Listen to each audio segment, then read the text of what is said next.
皆さんこんにちは。フィニッシャーの鈴木真也です。フィニッシャーという仕事は大量生産フィギュアの彩色見本の塗装やガレージキットの展示見本の塗装を請け負う人のことを意味しています。フィギュア関係の講座というと 3D モデリングや手原型の講座は見かけるようになりましたが、塗装の講座はまだなかなかないと思っています。僕のフィギュア塗装講座では小さなデフォルメフィギュアや美少女フィギュア、クリーチャーフィギュアを取り扱います。主なお仕事の実績としては、ゴジラの公式ガレージキットの塗装や大量生産フィギュアではオーバーロード、狼と香辛料、東坂あさぎさんのオリジナルイラストなどを手掛けたことがあります。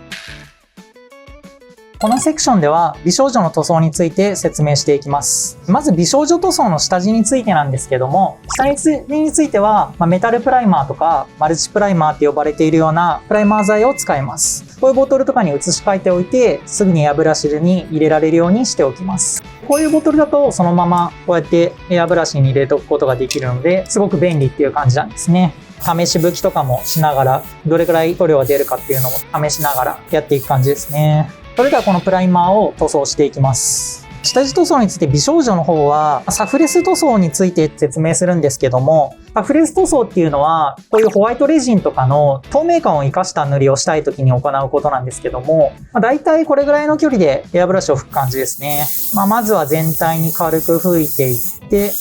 ふわっと乗るような感じで拭いていきます。こういうプライマーをどれぐらいかけるかっていうのは厳密に考えてるわけではないんですね、僕の場合は。ただやっぱりちょっと薄すぎると後でマスキングした時とかに剥がれるのが怖いので、ちょっと厚めにプライマーも塗ってるんじゃないかなと自分では思っています。特にこういう脇の下だとか入り組んだ部分とかにプライマーをかけるのを忘れないようにしていきたいですね。こういう部分とかですね。下から拭いたりとか、いろんな角度で拭いていくっていう感じですね。ここまで何回もかけなくてもいいのかなって気はするんですけども、結構僕は不安になる方なので、今ぐらいかけてやるっていう感じですね。次は髪の毛を塗っていくんですけども、今回のフィギュアの場合は、前髪がクリアレジンっていう透明な素材になってて、こういう後ろ髪とか、両サイドのお団子部分っていうのはホワイトレジンっていう一般的なレジンになってるんですけども、これがこうやって交互になったり、これが合体するわけなんですよね。なのでなかなか色を決めるっていうのは結構難しくなってくる部分があって、同じような色でやらないといけない部分もありますし、前髪であれば透けてる部分を活かした部分の塗装もちょっと必要になってくるかなっていうところになります。この髪の毛のパーツも全てマルチプライマーをもう塗ってあるので、塗装に入っていきたいと思います。まずは何をするかっていうと、まずこっちの後ろ髪とある程度色を合わせていくために、この前髪の、後ろ髪と合体するような部分、こういうトップの部分とか、こういう両サイドの部分とか、こういうところをまずホワイトに塗っていくんですね。僕はこういう時にクールホワイトとかを使うことが多くて、このクールホワイトっていうのはものすごく隠蔽力の高い白なので、透明なパーツも真っ白にしやすいっていう感じですね。これをトップとかサイドにめがけて塗っていきます。この時に当然大事なのは、髪の毛の毛先とかはある程度クリアな部分とか、透明感を残す部分なので、そこにホワイトをいっぱい乗せないように気をつけましょう。なので、こういうトップめがけて濃くしていくってことですね。ちょっと斜めにしながら、ホワイトの部分の広げていくみたいな感じですね。徐々にグラデーションを作りながら広げていくと。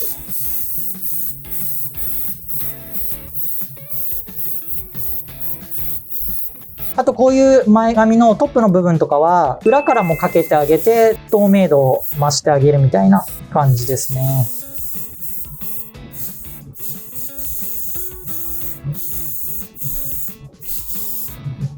ちょっとこうやってわかると思うんですけども、上の方から下にかけて透明感が上がっていくみたいな感じでやっていくという感じですね。ホワイトの濃い塗料の部分を足していきます。で、裏からこうやって拭いて、透明感を消していくときも、やっぱり前髪にも後ろから拭いてもかかってくるので、そこも計算しながら感じですね。基本的にこれぐらいの角度でトップの部分をもう完全にホワイトにするっていうぐらいの気分で塗ってれば、大きく失敗することはないんじゃないかなって感じですね。で、徐々に動かしながら追加していくみたいな感じですね。この裏側の両サイドの部分も、ということですね。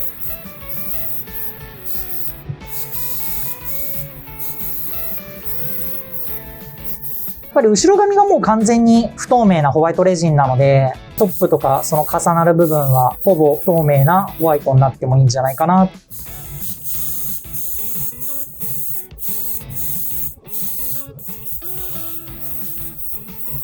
とりあえずこれぐらいで、だいぶ毛先の方も透明感は少なくはなってるんですけども、ちゃんと透明感残していくっていうのが大事だと思いますね。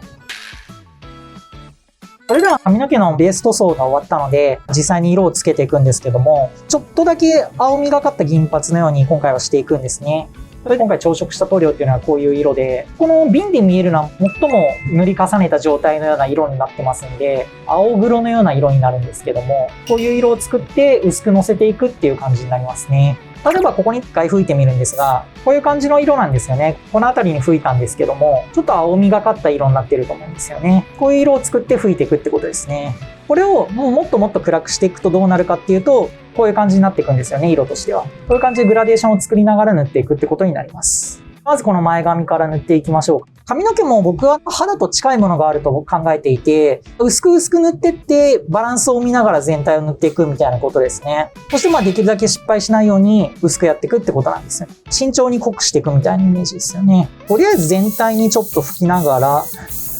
ベースっぽいような色を作っていく感じでいいと思うんですけども、とにかく濃く乗りすぎないことですよね。この頭頂部の部分は少しブラシを押さえてからちょっと濃く乗せてみたりとか、バランスを見ながら。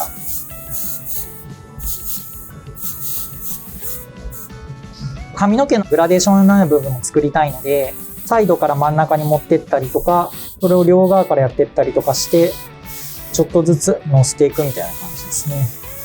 それで髪の毛を塗っていく中で、全体的に髪の毛のパーツが濡れてきたりとかしたら、顔のパーツにくっつけたりして、色とかを見るっていうのもすごく大事なことで、髪の毛のパーツと顔のパーツを合わせて色を見るっていうのも、本当何回も何回も繰り返すっていうのもかなり大事な部分ですね。なんでかっていうと、今回みたいに前髪がクリアパーツだった時は、透明感を少し残すっていうことを言ったんですけども、残りすぎても結構安っぽくなりがちで、顔に合わせた時にどれぐらい顔に対して透けるかとか、そういう部分が結構重要になってくると思ってて、透明すぎるなと思ったら上からちょっとクールホワイトかけたりとかして、不透明度を上げたりとか、そういうことをしてもいいのかなっていうふうに考えてますね。これが最終的に結構調整した後で、ほとんどもう同じような色に見えると思うんですけども、こっちがクリアパーツで、こっちがもともとホワイトレジンだったんですけども、実際どっちがどういうパーツだったのかっていうのはかなり分かりにくくなった状態まではいけたんじゃないかなと思ってますね。それで髪の毛の塗りが銀髪感を少し増したいので、パールを少し吹くっていう感じになるんですけども、今回使うのはこのビスマスパールっていうすっごく綺麗なパールなんですね。これをふわっと少しだけかけていく感じですね。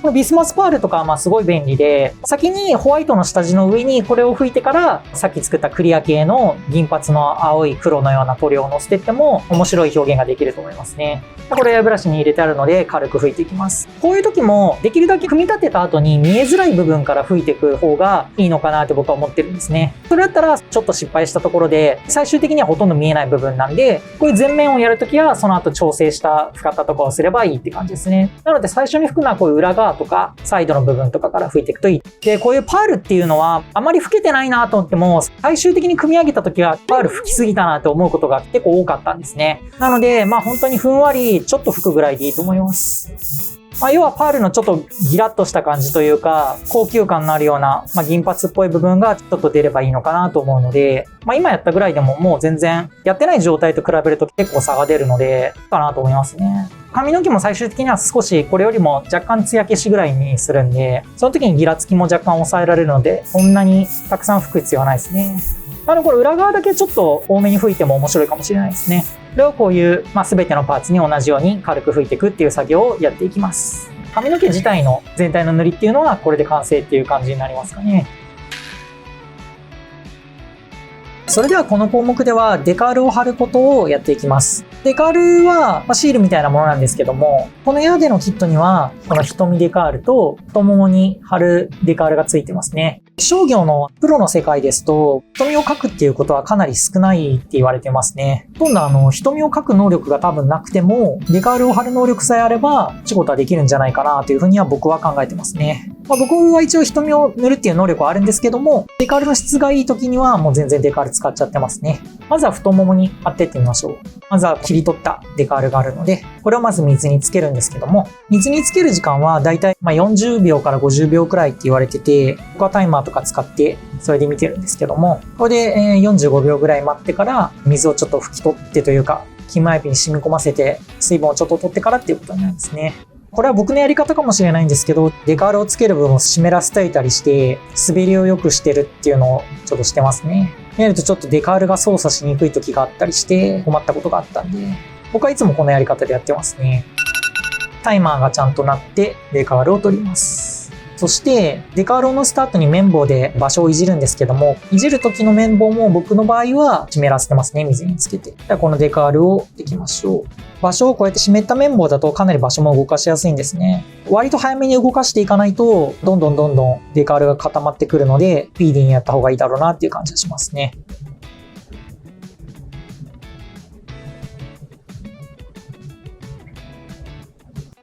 デカールをつける水っていうのも、ちょっと大事で、水道水は使わない方がいいんですよね。ミネラルウォーターとか一番いいのは精製水っていうのがあるんですけども、それを使うと乾いた後も白い模様みたいなのが出なかったりするんで、失敗しないようにするなら、ミネラルウォーターとか精製水とか使うといいと思います。それでは次に顔に瞳デカールを貼っていくんですけども、瞳デカールを貼る前に大事なことは、顔のパーツに貼るだけでの位置決めだと正確な位置に決めるっていうのはすごく難しくて、こういう前髪のパーツを途中で取り付けながら位置決めをしていくって感じなんですね。位置が決まったと思ったら、この前髪をこのパーツを外してこう取り付けてみて、デカールをまず貼ったとしたら、こうやって前髪を取り付けて、ここで位置が決まってるかどうかっていうのを見るっていうのを何回も繰り返して位置を操作していくっていう感じになりますね。そしてもう一つ大事なことは、片目ずつ決めていくっていうのも結構難しいので、基本的に両目を取り付けて、眉も取り付けて、全て取り付けた上で位置決めしていくといいんじゃないかなっていう感じですね。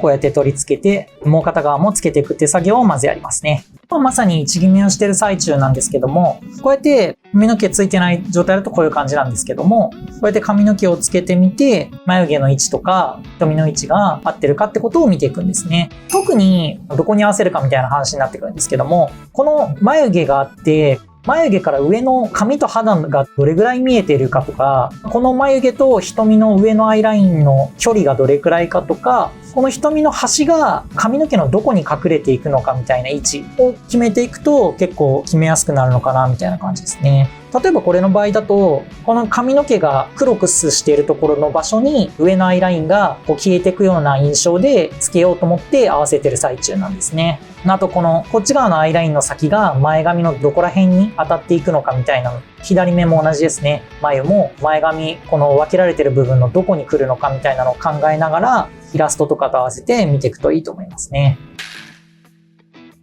それではこの項目では、一番最後の作業であるトップコートっていう部分を紹介するんですけども、トップコートっていうのはクリア塗料によるコーティングみたいな感じで、傷がつかないように防護するためと、ツヤありだったりツヤ消しだったりとか、どっちかに振るために質感を出すための作業も含めてるって感じですね。例えば僕が使うのが多いのがこの4つのコート用の塗料なんですけども、EX クリアとか、これはツヤありのものですね。あとスーパークリア3っていう、これもツヤありのものなんですね。ツヤ消しだとスーパースムースクリアっていうものがあって、僕が知る限りだとほとんどのフィニッシャーさんとか趣味でやってる方もスーパースムースクリアっていうのはもう一番使われてるんじゃないかなってぐらい使われてるような気がするんですけども、すごいしっとりしたツヤ消しになって、完全のツヤ消しっていうよりはほんのちょっと上品な感じでツヤが一瞬だけ残るようなタイプのツヤ消しだと思ってますね。それよりツヤが消えるっていうのが何回か使っているこの滑らかスムースクリア、これですね。周りを見てる限りではほとんどもこのスーパースムースクリアで済むのかなっていう風に感じてますね。個人的な好みとして滑らかスムースっていうのがすごい大好きで使ってるんですけどもっていう感じですね。